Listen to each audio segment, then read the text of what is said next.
ग्लेने eagles अस्पताल में घुटने और कूल्हे के प्रत्यारोपण के लिए रोबोटिक सर्जरी द्वारा इलाज। मुंबई घुटने और कूल्हे के दर्द से पीड़ित मरीजों के लिए परेल स्थित ग्लेने ईगल्स अस्पताल में अत्याधुनिक रोबोटिक सर्जरी द्वारा इलाज शुरू किया है। यह अत्याधुनिक तकनीक सर्जरी की शुद्धता को बढ़ाने, रिकवरी समय को कम करने और मरीजों को बेहतर परिणाम देने के लिए डिजाइन की गई है। ऑर्थोपेडिक विभाग के विशेषज्ञ doctor Anoop Khatri, doctor Girish Bhalerao, doctor Shridhar Archik, doctor S.V. Vaidya और डॉक्टर नीलकंठ धामनकर की टीम इस नई तकनीक से मरीजों की सर्जरी कर रही है। इस तकनीक से डॉक्टर पहले से सटीक योजना बना सकते हैं और ऑपरेशन के दौरान भी बदलाव कर सकते हैं, जिससे मरीज को बेहतर परिणाम मिलता है। इस तकनीक से पहला फायदा उठाने वाले मरीज हैं 80 साल के श्री भरत चौहान, जिन्हें 15 साल से जोड़ों में दर्द था।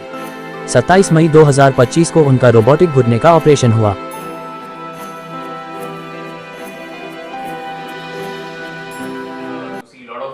That this hospital has achieved in the past, but I'm feeling proud today to tell you all that when we actually achieve something in terms of upgrading ourselves when it comes to technology, I think that is something to talk about. All of us know that India is aging in terms of our population is also aging. We see a lot of patients who have knee pains, osteoarthritis, and so on and so forth. And at the same time, I was just discussing with the senior doctors today that now amongst all the surgeries that happen in India, total knee replacement is the highest numbers that we see in corporate hospitals or private hospitals nowadays. Now earlier on, patients were having issues that whether at the age of 60s or 50s, whether they should undergo this because they are, as it is suffering from so many other things, diabetes, blood pressure, so on and so forth, whether this would add to their agony. And that was the reason that people were very reluctant to undergo the knee replacements or hip replacements or any other surgery for that matter. And of course, we've seen also, our senior doctors will talk about it, that patient undergoing any surgery when it comes to replacements, they had a big recovery period, long recovery period, a lot of pain, and that's why there was a reluctancy.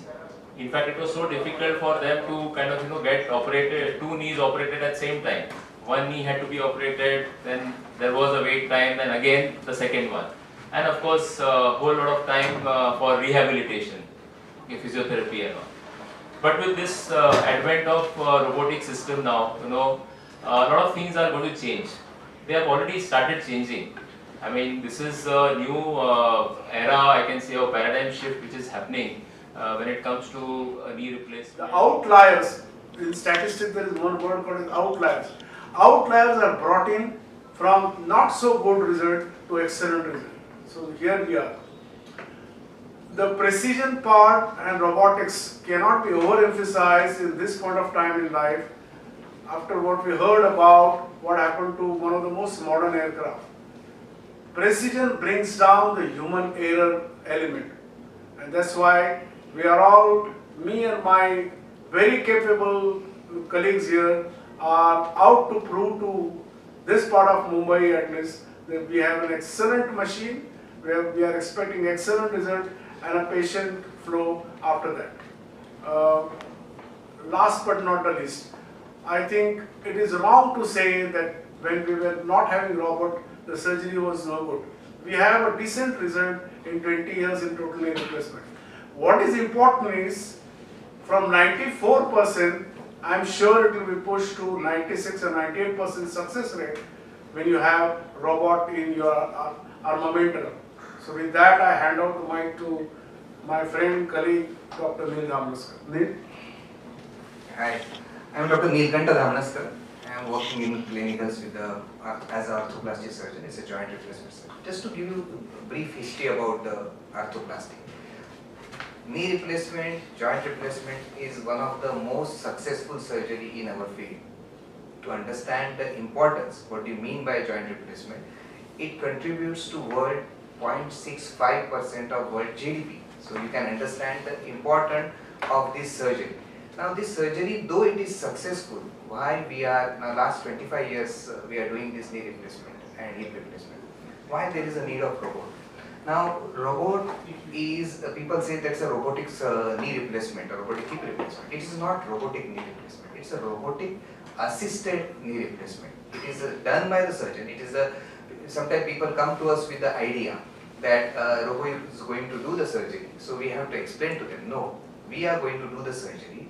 You need an experienced surgeon who can open the joint.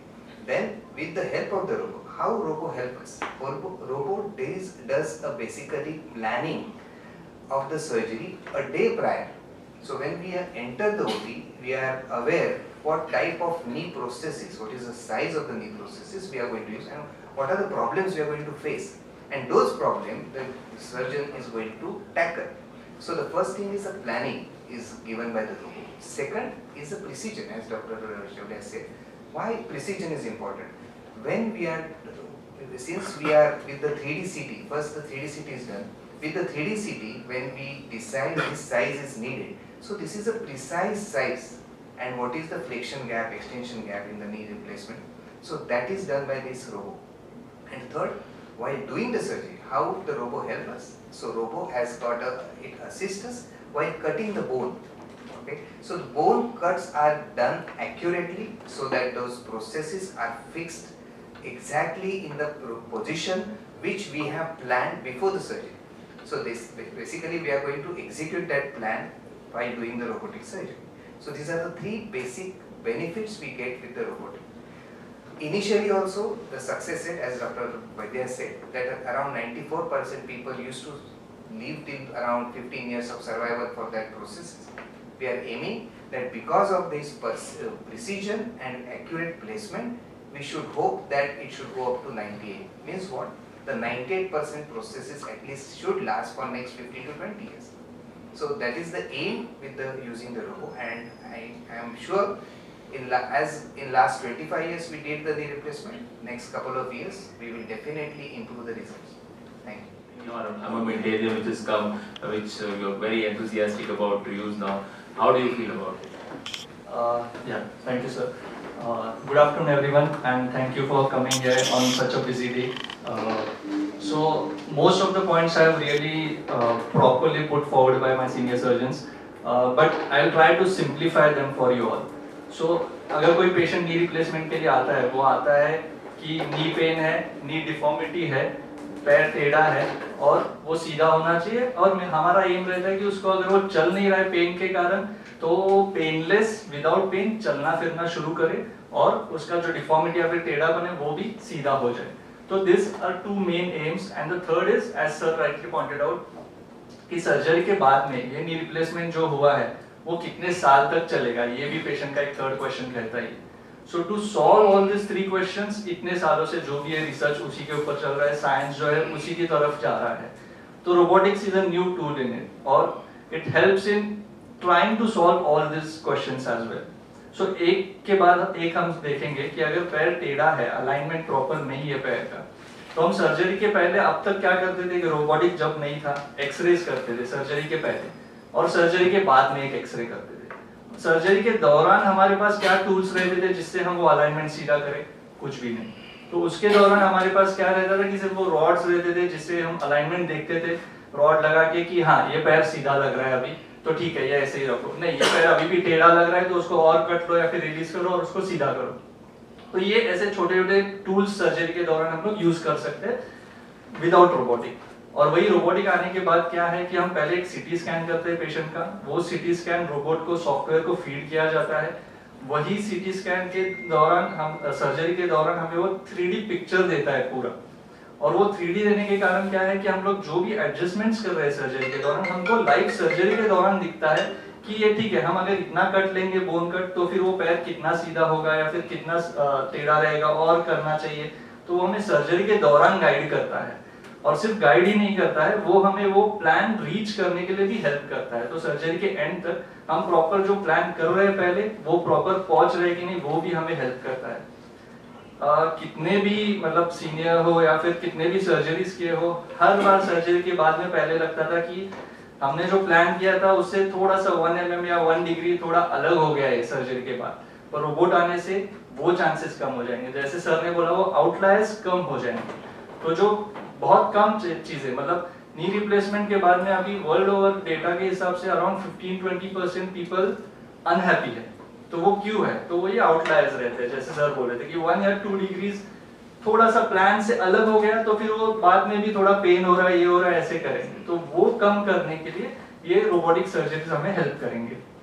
दूसरा होता है कि surgery के बाद में pen, तो pen ना हो, तो रोबोटिक सर्जरी के कारण क्या है कि सॉफ्ट टिश्यू हैंडलिंग या फिर मसल कट्स जो है वो ना के बराबर हो गए। तो सॉफ्ट टिश्यूज अगर हैंडलिंग कम होगा तो ऑटोमेटिकली सर्जरी के बाद में पेशेंट को पेन भी कम रहेगा। पेन कम रहेगा तो उसके कारण उसका जल्दी मूवमेंट शुरू हो जाएंगे, नी के मूवमेंट शुरू हो जाएंगे, चलना फिरना शुरू हो जाएगा, and then patients are so well doing nowadays की सर्जरी के नेक्स्ट डे को ही डिस्चार्ज भी हो सकते हैं पेशेंट, इतने हैप्पी रहते हैं रोबोटिक सर्जरीज के बाद में। एंड तीसरा पॉइंट विच आई सेड कि लॉन्ग लास्टिंग या फिर लास्ट लॉन्ग होना चाहिए जो सर्जरी में हम लोग इम्प्लांट यूज कर रहे हैं।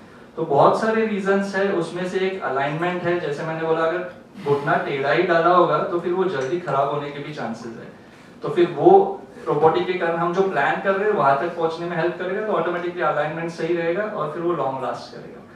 दूसरा है ये जो बोन्स को फिक्स होते हैं इम्प्लांट्स, वहां पे सीमेंट यूज करते हैं। डिपार्टमेंट एक्चुअली और क्लिनिकल हॉस्पिटल,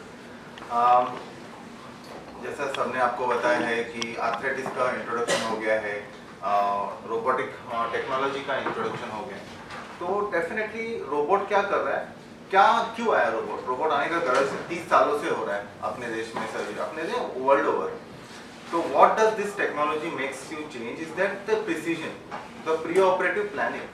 जो हम लोग टेक्निक ऑफर कर रहे हैं, रोबोट हमको उसमें हेल्प कर रहा है। रोबोट कोई खुद सर्जरी नहीं कर रहा है, we are just doing it and it is helping us to add on to the precision to a specificity of 0.1 mm. So that is the true precision in which we can offer you these surgeries कि हम लोग कोई chance ही नहीं देना चाहते। Operation के बाद ये होना था, ये हो गया, there is nothing left to chance or there is nothing left to we plan this thing that thing, nothing. So उसमें हमारा जो रोबोट है वो एक CT बेस्ड रोबोट है। हम लोग सर्जरी से पहले हर पेशेंट का 3D CT स्कैन करते हैं। ये 3D CT स्कैन सिर्फ नी जॉइंट का नहीं है, it encompasses the hip, the knee and the ankle. So किसी भी पेशेंट, अगर आपका पेशेंट का कोई जुड़वा भाई बहन भी हो जो जेरोस्कोपी एक दूसरे का, लेकिन होता क्या है कि दोनों की चाल में फर्क हो सकता है, कोई एथलीट है, कोई डांसर है, their lifestyle is different. So based on that you have to commit to that particular biomechanical axis. तो ये जो पॉइंटर्स है, centre of knee, centre of hip, centre of ankle, ये तीनों पॉइंट को ज्वाइन करे तो एक बायोमैकेनिकल एक्सिस बनती है। ये हर पेशेंट का, जैसा आपका थंबप्रिंट होता है वैसे हर पेशेंट का एक इंडिविजुअल कैरेक्टर है। तो पहले रोबोट के आने के पहले एक है ना, एक आइडियल नी बनाया गया था कि ऐसा होना चाहिए, हिप नी एंकल स्ट्रेट कर दो। अब आप सोचो, आपने कितने फैमिलीज देखे होंगे जिनके दादाजी, बेटा, पोता जी, सबके पैरों में थोड़ा थोड़ा फर्क है, लेकिन क्या ये जन्मतः गलत है? नहीं, ये उनकी नेचुरल चाल है। अभी आप सोचो कोई पेशेंट 60 साल की उम्र तक ऐसी चाल चला है, लेकिन हम ऑपरेशन के बाद उसको सीधा कर रहे हैं। जब गॉड ने ही किसी को इक्वल नहीं किया है तो हम लोग सर्जरी के बाद सबको स्ट्रेट कैसा करें? तो इस रीजन से हो आते हैं डिससैटिस्फैक्शन रेट्स, और इसलिए काफी बार जनता में ये डर रहता है कि सर्जरी नहीं कराना है, या फिर सर्जरी के बाद फिजियोथेरेपी बहुत लगेगी, सर्जरी के बाद पेन बहुत होता है, ये बहुत सारे कंसर्न्स है लोगों के। तो हमने फिर समझा ओवर इयर्स, जब नी रिप्लेसमेंट हो रहे थे तो लोगों ने, जो डॉक्टर खत्री बताया कि कभी कभी ना एरर हो जाता था लोगों से, 2-3-4 mm का डिविएशन प्लान नहीं करते थे फिर भी हो जाता, but it was observed that some patients even after deviation are happy. तो बोला अरे हमने तो ऐसा प्लान नहीं किया था, ऐसा तो सर्जरी हो, लेकिन पेशेंट खुश क्यों है? तो देन केम अ क्वेश्चन कि we don't have to stick to the true biomechanical axis, we have to offer a pre arthritic biomechanical axis characteristic to that patient, जो पेशेंट का खुद का नेचुरल चाल है। तो ये रोबोटिक टेक्नोलॉजी हमें क्या कर रहा है, it is allowing to offer something called NJS, no joint score. मतलब आपको आपका जॉइंट नेचुरल फील होना, आपको लगना ही नहीं चाहिए कि भाई मेरी सर्जरी हुई है, ये कृत्रिम जोड़ है या आर्टिफिशियल जॉइंट है। तो हमारा जो रोबोट है वो 3D CT स्कैन, ये अपने सिटी में, for that matter currently because it is so latest addition to our family also, I am using this robot from many years. मैं यूके में, हम लोग ने जब यूके में फर्स्ट टाइम रोबोट आया था, आई एम द यूके's first robotic pass out batch, तो वो टाइम से यूज करें। But this robot that we have in our system is the most advance and latest one. क्या है इसमें एडवांसेस? इसके अगर कैरेक्टरिस्टिक बताया जाए तो जैसे मैंने बताया CT स्कैन है, तो हम हर पेशेंट का इंडिविजुअल CT करते हैं। तो ये कोई आइडियल नी को रिफर नहीं कर रहे, हम उसी पेशेंट की नी को रिफर कर रहे हैं। जिसमें हम लोग ये अलाइनमेंट, तो हम लोग प्री ऑपरेटिव टेम्पलेटिंग करते हैं, 3D टेम्पलेटिंग। इसका जब 3D इमेज बनता है तो हम लोग उसको ऊपर सर्जरी पेशेंट को टच करने से पहले कर रहे हैं, तो we know the implant positioning, so this becomes much more customised to that patient. Once we know this part, operation के दौरान हम लोग ये मेजर करते हैं। तो इसमें जब हम स्टार्ट करते हैं प्रोसीजर, जब जॉइंट एक्सपोज होता है, जॉइंट एक्सपोज के बाद हम इसका मैपिंग करते हैं, कार्टिलेज मैपिंग। जोड़ना पूरी तरह से एक साथ नहीं खसता है, नी जॉइंट हो, हिप जॉइंट हो, ये रोबोट इनेबल्ड है नी जॉइंट के लिए, हिप जॉइंट के लिए, partial knee, total knee, partial hip, total hip, hip by anterior approach also, hip by posterior approach also. So आपको कोई भी जॉइंट समझने के लिए 3 एस्पेक्ट्स है, एक है अप्रोच टू द जॉइंट, एक है कस्टमाइजेशन ऑफ द जॉइंट, और एक है रोबोटिक प्रिंसिपल्स और conventional principles of the joint. So approach में this robot allows us to be as minimal invasive as possible, जिसकी वजह से हमारे कट छोटे हो जाते हैं, हमारा कोई मसल टिश्यू डिस्टर्बेंस नहीं रहता। अगर मसल टिश्यू डिस्टर्बेंस नहीं है तो पेशेंट का रिकवरी फास्ट है, फिजियोथेरेपी की डिमांड कम हो जाती है। ये सब चीजों की वजह से पेशेंट जो दिन सर्जरी किया उसी दिन हम चलाते हैं, and before discharge of the hospital the patient is allowed to be independent in terms of unlimited walking, staircase climbing and commode sitting, so that घर जाने के बाद उसका जो रेगुलर एक्टिविटीज है उसको किसी की मदद की जरूरत नहीं। 2 हफ्ते में टाका निकलता है and patient is allowed to resume activities. Some challenging activities like sports or sitting ground are patient to patient specific. We don't claim कि हम हर किसी को नीचे भी है, वो patient based रहता है, but with this technology the chances are much more better. We sometimes get patients who are to precision improves by 400%, which is much more better. So that allows us to be more specific. ये एक बहुत ही sturdy arm है जो एक navigation के साथ sink होता है। तो जब हम लोग सीटी स्कैन तो कंसोल में चला गया, ऊपर मार्कर्स लगाते हैं, मार्कर्स नेविगेशन कैमरा के साथ सिंक होता है, और वो camera is connected to this robot. So there are 3 point security checks, CT scan, navigation and the robot in sync with leads and the infrared camera, and finally the surgeon himself. तो जैसे मैंने आपको बताया, robot surgery नहीं कर रहे, robot surgeon की understanding है, मैंने मेरे पेशेंट में कैसे प्रकार का जॉइंट बनाना है, और रोबोट हमें उतना स्पेसिफिसिटी से प्रिसीजन में डिलीवर करने को एक मौका देता है, which is so more accurate. Preoperative templating. Before the surgery, we are as a surgeon, हमारे मन में 1% का डाउट नहीं बचता है कि हम लोग क्या ये कर सकते हैं, वो कर सकते हैं। So the planning wise precision is 100%. Execution wise it's 100%. But patient is a biological human being, so there are some factors which still cannot be predicted. What are those factors? The factors are patient's infection. अगर patient के अंदर ही कोई source of infection होगा, जो जिसको भी हम लोग mitigate करके, क्योंकि हम लोग pre anesthetic checkup करते हैं, हर patient का एक stringent test किया जाता है, तो step wise हमारे protocol defined है, जिसकी वजह से हमारी complication rate बहुत ही कम है। जो world person पे जो 2% कॉम्प्लिकेशन होता है, we are offering at 0.4%, which is much less than the thing, because अपना हमारा OT बहुत clean होता है। We are a JCI accredited hospital, so we have taken into account all small steps from patient preparation to OT preparation to sterility maintenance, हमारे instrumentation. So the overall outcome of this patient is near 100%, but we cannot say exactly 100% because we have to leave something, because human body is a biological thing. It's not like a machine, but you can say कि there is 99% survivorship, and the success rates are very much well defined in this kind of technology. And what are the risks and complications associated with this kind of surgery, and how can they be minimized? See, I think there are 2 things we are talking about today. One is precision on one side, and on other side, what exactly are the gains because of precision and what are the downsides of precision. पहले तो जिन्होंने robot बनाया है, ये company के बारे में बोल दूं, ताकि प्रेसिजन क्या है, कैसी होती है। 2005 में कंप्यूटर नेविगेशन आ गया। कंप्यूटर नेविगेशन इज ज्ञानेंद्रिय, trying to know it better. इसके बाद जब रोबोट आया तो रोबोट एडेड कर्मेंद्रिय, means this is the precision, मुझे यहाँ जाना है, ये कट इतना ही मारना है, जैसा भैरव ने कहा कि इतना 0.2 तक जाना है, लेकिन उसको एग्जीक्यूट करने के लिए रोबोटिक आर्म आ गया. It is called as robotic arm. So anything that is precision and human element is not there. अभी पायलट्स के इतने हम लोग इंटरव्यू देख रहे हैं इंस्टाग्राम पे, one after another they are saying that human error.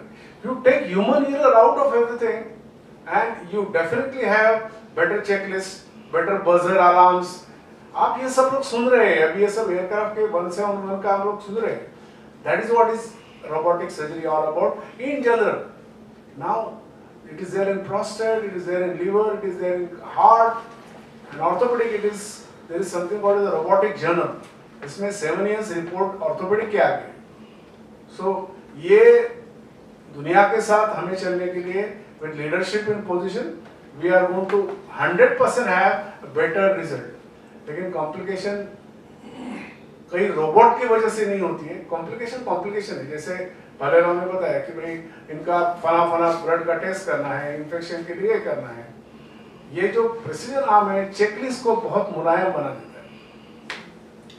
To add on to this, ये जो स्ट्राइकर कंपनी का रोबो है, so that was the one of the first I can say, which was started to be used for joint replacement surgery. Started in 2005 I guess. यूनिकोंडाइलर replacement के लिए उन्होंने पहले start किया था. जब ज़्यादा कोई रोबोटिक सर्जरीज, मतलब रोबोट्स भी नहीं थे for joint replacement surgeries, they all added on later on. So since 2005 to now, almost they have been a lot of published papers also.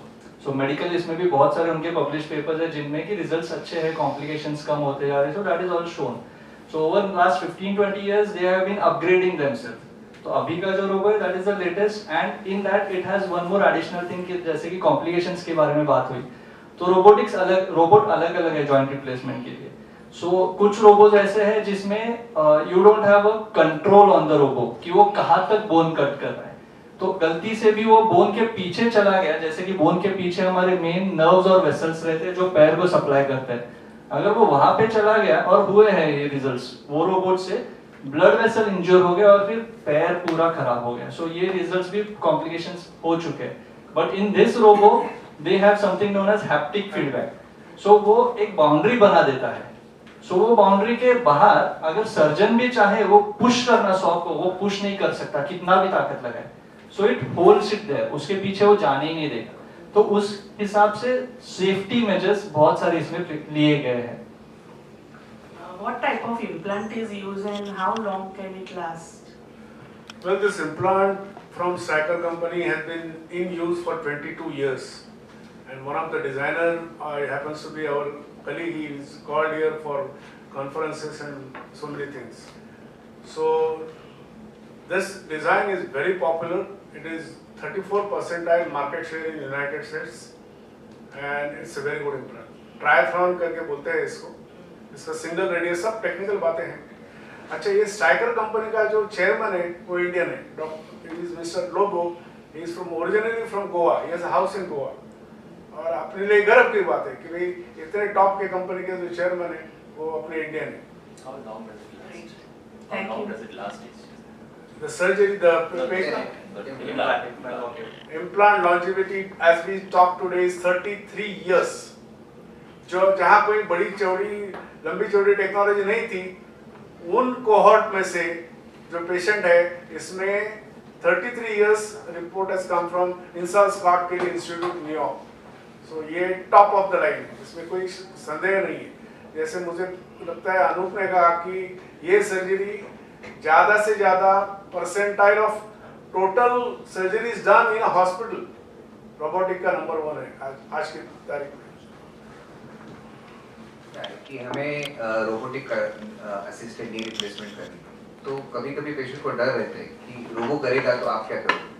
तो पहले उनको एक्सप्लेन करना पड़ता है कि ये रोबोटिक बोला जाता है, बट एक सर्जरी मैं ही करूँगा, मैं वहाँ खड़ा रहूँगा, मेरे हाथ में सॉ रहेगा, मैं ओपन जॉइंट करूँगा.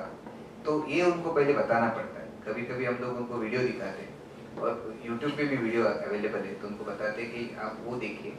बट देन रोबो, उनको ये बताना पड़ता है कि रोबो हमको गाइड करता है, ओके, कि कौन सा प्रोसेस यूज करे, कितना कौन से पोजीशन पे रखे, और वो वहाँ बैठा कि नहीं. और वन मोर बेनिफिट कि टू रिड्यूस द कॉम्प्लिकेशन, बीच में भी सर्जरी के बीच में भी रोबो हमें बताता है कि आपका प्रोसेस थोड़ा टेढ़ा जा रहा है, so we can take a chance. जो हमें कन्वेंशनल जो हम लोग नी रिप्लेसमेंट करते हैं तो हम लोग ऑपरेशन करते हैं, कोई हमें बताता नहीं, मेरे आई साइड बताता है, बाई चांस मेरा असिस्टेंट सीनियर रहेगा तो बताता है सर थोड़ा सा टेढ़ा जा रहा है, बट अदरवाइज ये रोबो हमें बताता है, मॉनिटर पे दिखता है कि यस हम लोग थोड़ा 2 डिग्री पे रोटेशन पे जा रहे हैं, थोड़ा वो करेक्ट करना है, तो वो चेंजेस हम ले सकते हैं। तो पेशेंट के जो काउंसलिंग रहता है तभी हम लोग पेशेंट को बताते हैं।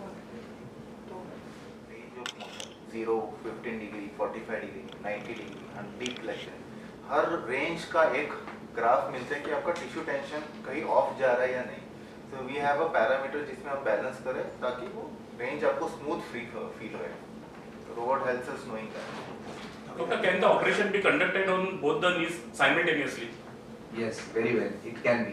हम लोग उसमें 3 ये मानते हैं। पहला, पेशेंट अगर 70 से नीचे रहना चाहिए, उसको उसके शुगर वेल कंट्रोल चाहिए और उनका kidney and heart is working well, then it is okay, we can do it.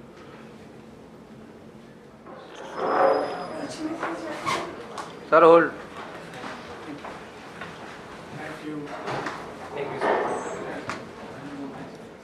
नमस्ते, मेरा नाम डॉक्टर गिरीश भालेराव है। मैं क्लिनिकल्स हॉस्पिटल परेल में फुल टाइमर कंसल्टेंट की हैसियत से काम कर रहा हूँ। हमने आज हमारा robotic joint replacement program launch किया है, जिसमें हमारे पास मोस्ट एडवांस रोबोट के साथ हम ये सर्जरीज जनता के लिए ऑफर करते हैं जो पीड़ित है ऑस्टियोआर्थराइटिस या संधिवात के लिए। ये रोबोट हमें सशक्त करता है knee replacement, hip replacement in all it's modalities. जैसे हम नी रिप्लेसमेंट में यूनिकॉन्डाइलर नी रिप्लेसमेंट कर सकते हैं, partial knee, total knee replacement, partial hip, total hip replacements by direct anterior approach and by posterior approach. हमारा जो ये संकल्प है, इसमें हम minimal invasive customize robotic joint replacement जो सबसे आधुनिक टेक्नोलॉजी है जॉइंट रिप्लेसमेंट्स की, वो हम ऑफर करते हैं हमारे पेशेंट्स के लिए। Thank you. प्लीज इसका ज़्यादा से ज़्यादा लाभ उठाएं। और नमस्ते, मैं डॉक्टर अनूप खत्री हूँ, क्लिनिकल्स हॉस्पिटल परेल मुंबई से, जॉइंट रिप्लेसमेंट सर्जन। नी अर्थराइटिस बहुत कॉमन है और उसके लिए नी रिप्लेसमेंट सर्जरीज भी बहुत होते रहता है, पर हम ज़्यादातर देखते हैं कि कई सारे पेशेंट्स नी रिप्लेसमेंट के बाद में भी नाराज़ रहते हैं या फिर थोड़ा बहुत दर्द इधर उधर होते ही रहता है। तो ये सॉल्व करने के लिए हमें मदद करेगा ये है robotic joint replacement surgery. Robot की मदद से हमें वो पेशेंट्स जिनको सर्जरी के बाद में दर्द होता है या फिर वो नाराज़ रहते हैं, वो कम करने में हमें मदद हो सकती है। मैं डॉक्टर श्रीनंद विश्वनाथ वैद्य, मैं जॉइंट रिप्लेसमेंट सर्जरी गए 28 साल से कर रहा हूँ और इसके रिजल्ट बहुत बढ़िया है। जो घुटने के प्रॉब्लम वाले पेशेंट होते हैं जिनको आर्थराइटिस कहते हैं, वो पेशेंट आज 95% पेशेंट अच्छी तरह चल रही है 20 साल के बाद। कोई भी चीज़ में प्रेसिजन लाना और ह्यूमन एरर जो बोलते हैं उसको कम कराना, ये कोई भी इन्वेंटर का एक चैलेंज रहता है। ये चैलेंज हम लोग सक्सेसफुली टैकल कर चुके हैं।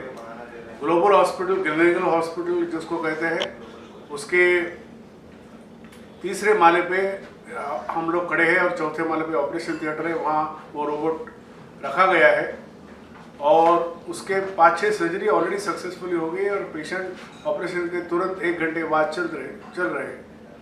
तो ये सब बातें जनता तक लाना बहुत ज़रूरी है, क्योंकि अच्छी टेक्नोलॉजी, अच्छे रिजल्ट और सर्जन को और पेशेंट को आराम से सब प्रमोट करने में कोई दिक्कत नहीं होती।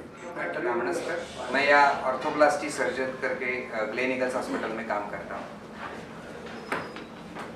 Joint replacement is a very successful surgery जैसे मैंने बताया, लेकिन जो कॉम्प्लेक्स नीज रहते थे जिनमें बहुत डिफॉर्मिटी रहती थी, जिसको हम लोग एक्स्ट्रा आर्टिकुलर डिफॉर्मिटी बोलते हैं, घुटने के ऊपर वाले हिस्से में और घुटने के नीचे वाले हिस्से में जब भी डिफॉर्मिटी रहती है और पैर बहुत टेढ़ा रहता है, वो पोजीशन के वक्त हमें रोबोटिक नी रिप्लेसमेंट बहुत है। एक ध्यान में रखें, रोबोटिक जैसे मैंने अभी भी बताया कि robotic surgery is done by the surgeon, robotic assisted surgery. इसमें इसकी वजह से कॉम्प्लेक्स नी रिप्लेसमेंट करना, बहुत एक्यूरेटली करना काफ़ी इजी हो जाता है एंड रिजल्ट्स उनके ज़्यादा अच्छे होते हैं। मेरा नाम संध्या सिंह है, मैं 44 ईयर ओल्ड हूँ और मैं 1 साल 2 साल से अपने नी की दर्द से बहुत परेशान थी। और मैं जब भी डॉक्टर गिरीश भार्गव से मैं ट्रीटमेंट लेती थी, डॉक्टर ने मुझे मेडिसिन एंड देते रहे और मैं बोली, सर ने मुझे सजेस्ट किया कि आप कब तक ये लॉन्ग टाइम तक की दवा लेंगे। सर ने मुझे सर्जरी के लिए रिकमेंड किया और मैं भी सर पे बिलीव करके मैं बोली नहीं, मुझे एक्शन अच्छा लग रहा है, क्योंकि मुझे चलने में तकलीफ हो रही थी, कोई भी काम मैं ठीक से नहीं कर पा रही थी। जब भी मैं चलती जैसे लग रहा है कि मैं बिल्कुल सही तरीके से नहीं चल पा रही थी, अनकम्फर्टेबल फीलिंग कर रही थी। एंड सर ने मुझे बोले कि आप ये कब तक झेलिएगा ये सब चीज़ें। तो मैं सर के ऊपर बिलीव करके मैंने सर्जरी का लिए मैं तैयार हो गई। सर ने मेरे को सर्जरी की, पहले रोबोटिक के बोले, तो मैं बोली नहीं, मुझे ये नहीं मालूम है, मैं ये नहीं कराऊंगी। तो सर ने बोला ठीक है, आप नॉर्मली करा लो। फिर जब मैं सर्जरी हुआ तो उसके बाद फर्स्ट डे भी मैं चलने लगी और मुझे लगा कि सर्जरी हुआ ही नहीं है। तो एक में सर ने नॉर्मल किया था, एक में रोबोटिक हुआ था। थोड़ा था जो नॉर्मल था, थोड़ा पेन था, लेकिन रोबोटिक में तो बिल्कुल 100% बिल्कुल दर्द नहीं था, जैसे लगा कि मुझे सर्जरी हुआ ही नहीं है। और मैं थैंक्सफुल हूँ जो मुझे गिरीश भार्गव जैसे डॉक्टर मिले और उन्होंने मेरा सर्जरी किया। आज मैं ठीक से चल पा रही हूँ। आज मेरी फीलिंग बहुत अच्छा भी 1 मंथ भी कंप्लीट नहीं हुआ है, आप देख सकते हैं, बिल्कुल ठीक से चल पा रही हूँ और आप लोगों के सामने खड़ी भी हूँ। और मैं थैंक्सफुल बार बार मैं बोलूँ sir as doctor Girish Bhargava का, जो मेरे को इतने अच्छे ट्रीटमेंट दिए और इतने अच्छे डॉक्टर मिले। शायद सबको ऐसे डॉक्टर मिले और सब ऐसे आप लोग अपनी अपनी ट्रीटमेंट करा और अपने दर्दों से छुटकारा पाए। Thank you.